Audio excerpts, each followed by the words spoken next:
ये है attack on Titan के सेकंड एपिसोड का एक्सप्लेनेशन।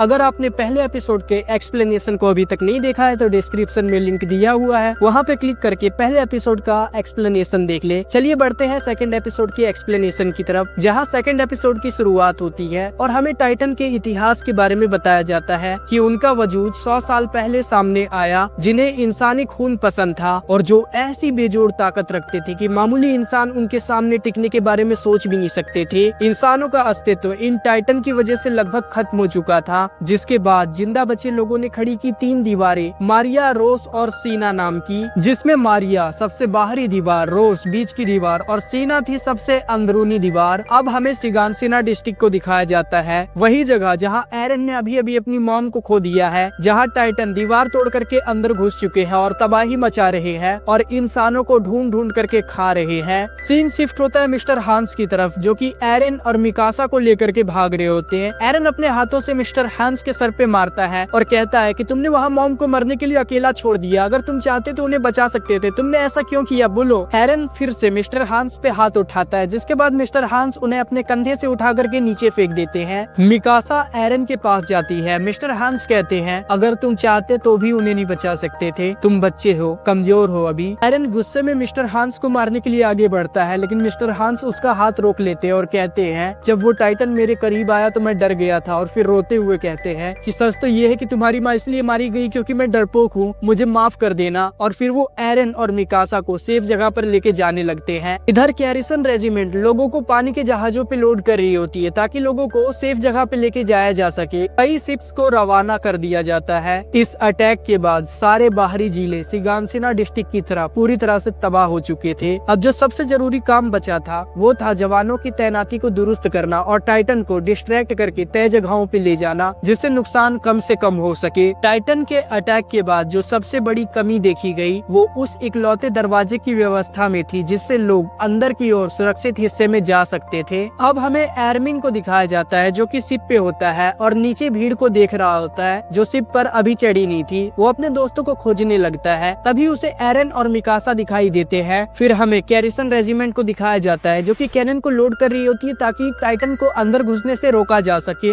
अब बहुत से टाइटन अंदर की वॉल की तरफ बढ़ रहे होते हैं, वहीं दूसरी तरफ शिप पर एरन और मिकासा बैठ चुके होते हैं, जिसके बाद शिप पूरी तरह से फुल हो जाती है। लेकिन इसके बावजूद भी बहुत से इंसान नीचे छूट गए थे, जिसकी वजह से बहुत से लोग शिप पर जबरदस्ती चढ़ने की कोशिश करते हैं और शिप वहां से निकलने लगती है। अब टाइटन अंदर की वॉल की तरफ बढ़ रहे होते हैं। कैरिसन रेजिमेंट उन पे कैनन से फायर करने लगती है और कैनन को लोड करती है और अंदर की वॉल का दरवाजा बंद करने लगती है ताकि टाइटन अंदर ना घुस सके। मिस्टर हैंस कहते हैं कि अभी बाहर बहुत से लोग बाकी है। दूसरा कैरिसन गार्ड कहता है कि हम टाइटन को अंदर घुसने नहीं दे सकते, अगर वो अंदर आ गए तो सब बर्बाद हो जाएगा। मिस्टर हांस कहते हैं कि हम फौजी हैं और हमारा काम है लोगों की जान बचाना, लेकिन वो गार्ड जबरदस्ती गेट को बंद करने लगता है। दीवार के बाहर एक अजीब तरह का टाइटन दिखाई देता है जिसे इस सीरीज में आर्मर टाइटन कहा गया है। बाकियों से दिखने में काफी बड़ा और खतरनाक लग रहा था। वो वॉल की तरफ तेजी से दौड़ के आने लगता है। कैरिसन रेजिमेंट उस पर फायर करती है कैनन से, लेकिन कैनन का उस पर कोई असर नहीं होता है। वो टाइटन वॉल के करीब आने लगता है। कैरिसन रेजिमेंट जल्दी से गेट को बंद करने की कोशिश करती है, लेकिन वो टाइटन अंदर की एक और वॉल को तोड़ देता है। सिगानसिना की तबाही की खबर हर तरफ फैल जाती है। अब हमें हाई कमान को दिखाया जाता है जो कि एक मीटिंग कर रही होती है। लीडर सिगानसिना की टाइटन की वजह से हुई हार के बारे में डिस्कस कर रहे होते हैं। कुछ लीडर यहाँ रेफ्यूजी की वजह से परेशान होते हैं। एक लीडर कहता है कि रेफ्यूजी यहाँ प्लेग की तरह फैलते जा रहे हैं, बोट जो आई है उस पे कम से कम 500 लोग तो होंगे ही। दूसरा लीडर कहता है कि क्या हम तैयार हैं अगर सिगानसिना डिस्ट्रिक्ट तबाह हो चुका है तो। वो लोग फाइनली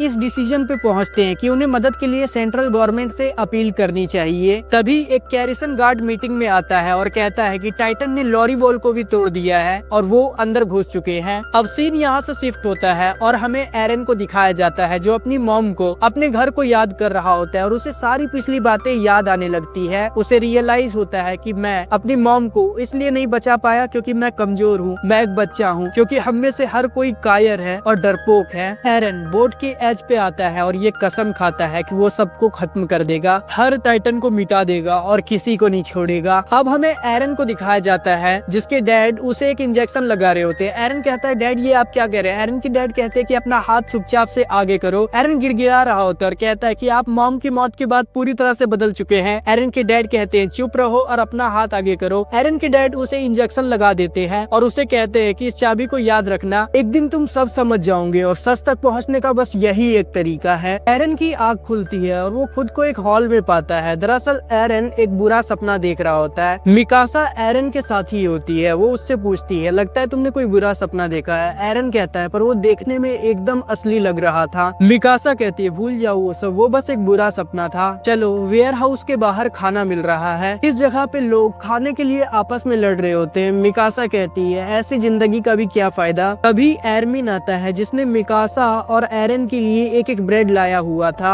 एक गार्ड उन तीनों को अजीब नजरों से देखता है। एरन पूछता है कि उसने ऐसे क्यों देखा। एरमिन कहता है जाने दो उसे, बेचारा शायद भूखा होगा, वैसे भी ये आखिरी खाना बचा हुआ था। हमारे आने से पहले यहाँ कमी थी और हालात और भी ज्यादा बेकार हो गए, इसलिए यहाँ अमीर गरीब का कोई फर्क ही नहीं रह गया है। अभी वही गार्ड कहता है कि इन सबको भी अब हमें ही संभालना पड़ेगा, अगर टाइटन यहाँ होते तो इन्हें कच्चा चबा जाते। एरन को गुस्सा आ जाता है और वो आगे बढ़ के उस गार्ड के पैर पे मारता है। गार्ड गुस्सा हो जाता है और एरन को पीटने लगता है। एरन गुस्से में कहता है कि तुम लोग कायर हो, डरपोक हो। तभी वो गार्ड फिर से एरन को मारने के लिए आगे बढ़ता है, लेकिन बीच में एरमिन आ जाता है। एरमिन उस गार्ड से कहता है कि इसका ये मतलब नहीं था, दरअसल इसे भूख लगी है इसलिए ये कुछ भी बके जा रहा है, इसे माफ कर दीजिए। गार्ड कहता है ठीक है, इसे बता दो कि अब इसे खाना नहीं मिलेगा, और एक बात और, यहाँ सब लोग भूखे हैं और अपने दोस्त की भलाई चाहते हो तो उसे थोड़ी तमीज सिखाओ। एरन उसके जाने के बाद कहता है कि मैं किसी डरपोक को इज्जत नहीं दे सकता। एरन कहता है कि मैं वॉलमारिया वापस जा रहा हूँ, टाइटन को अपने किए की सजा भुगतनी पड़ेगी। एरमिन कहता है शांत हो जाओ, ये भूख का असर है इसलिए तुम ऐसा कह रहे हो। एरन कहता है ऐसा कुछ भी नहीं है और वो ब्रेड वो एरमिन की तरफ फेंक देता है। एरमिन कहता है तो तुम कब तक भूखे रहोगे। एरन कहता है क्या तुम उनकी कैद में पलना चाहते हो? पानी सर से ऊपर जा चुका है, हमें अपने पैरों पे खड़ा होना होगा। एरमिन कहता है और वो किस लिए? टाइटन के हाथों मारे जाने के लिए। एरन कहता है तो बस ऐसी जिंदगी जीना चाहते हो, जिंदगी भर भागते हुए। एरमिन कहता है देखो हमें, हम लोगों को, और बताओ हमारे पास क्या रास्ता है। एरन कहता है कि यहाँ से निकल सकते हैं, कायरो की दी हुई भीख पे पलना चाहते हो, मैं कोई कीड़ा मकोड़ा नहीं हूँ। मिकासा उसे खींच करके एक मुक्का मारती है और कहती है हम यहाँ कीड़े मकोड़े हैं, अगर किसी की मदद ना मिली होती तो हम भी मर चुके होते, और क्या करते तुम बस अपनी कमियों को छिपा रहे हो। तुम जानते हो ना हम अपने लिए खाना भी नहीं ढूंढ पा रहे हैं। हम सब डरपोक है, टाइटन हम सबसे ऊपर है और यही सच है। इज्जत अपनी जगह है पर हमें जीना पड़ेगा, तुम्हारी मॉम यही चाहती थी। मिकासा एरन के मुंह में ब्रेड ठूस देती है और कहती है खाओ इसे, उन्होंने कहा है कि हमें जिंदा रहना होगा और मैं उनकी बात नहीं टाल सकती। समय बीता है और भूखे लोगों की भीड़ को खाली खेतों में फसल उगाने के लिए छोड़ दिया जाता है, पर ठंड में सख्त जमीन से कुछ भी नहीं निकलता। 2.5 लाख से ज्यादा लोगों को वॉलमारिया को हासिल करने के लिए भेजा जाता है, जो आबादी का 20% होता है, लेकिन उनमें से 250 लोग भी वापस नहीं आते हैं। इससे टाइटन को कोई फर्क नहीं पड़ता, लेकिन उनकी कुर्बानी से ये हुआ कि अंदरूनी हिस्सों में बर्बादी का सिलसिला थोड़ा कम हुआ। सीन शिफ्ट होता है और हमें एरन, मिकासा और एरमिन को दिखाया जाता है। एरन कहता है कि हमें कुछ करना होगा, अगर हमने कुछ ना किया तो हमें ये दुनिया अजनबी लगने लगेगी। अगले साल मैं कैडेट में भर्ती होने के लिए जाऊंगा। मिकासा और एरमिन भी कहते हैं कि हम भी कैडेट में भर्ती होंगे। एरन कहता है इसकी कोई जरूरत नहीं है, पर एरमिन और मिकासा कहते हैं कि जरूरत है। अब हमें कैडेट ट्रेनिंग सेंटर को दिखाया जाता है, जहाँ कमांडर केट सैडिस सबको बताते हैं कि अब शुरू होता है 104th कैडेट का बूट कैंप और तुम लोग मुझसे अब नफरत करने वाले हो। ट्रेनिंग तुम्हारी सोच से भी ज्यादा मुश्किल होने वाली है और अगर कोई चूक हुई तो मौत तुम्हारा ऊपर नहीं यहीं पे इंतजार कर रही है। अपनी कमर कस लो और तैयार हो जाओ, अगले 3 सालों में तुम अपनी ताकत और कमजोरियों को खुद जान जाओगे। और इस पल को याद रखना, जब तुम टाइटन को अपने सामने पाओगे तुम्हें एक सवाल खुद से करना है कि तुम शिकारी हो या शिकार हो। डर करके खुद को टाइटन के हवाले कर देते हो या उनसे लड़ते हो और इंसानियत का मसीहा बनते हो। एरन को अब दिखाया जाता है जो अपने मन में कहता है मैं एक शिकारी हूँ, समझे,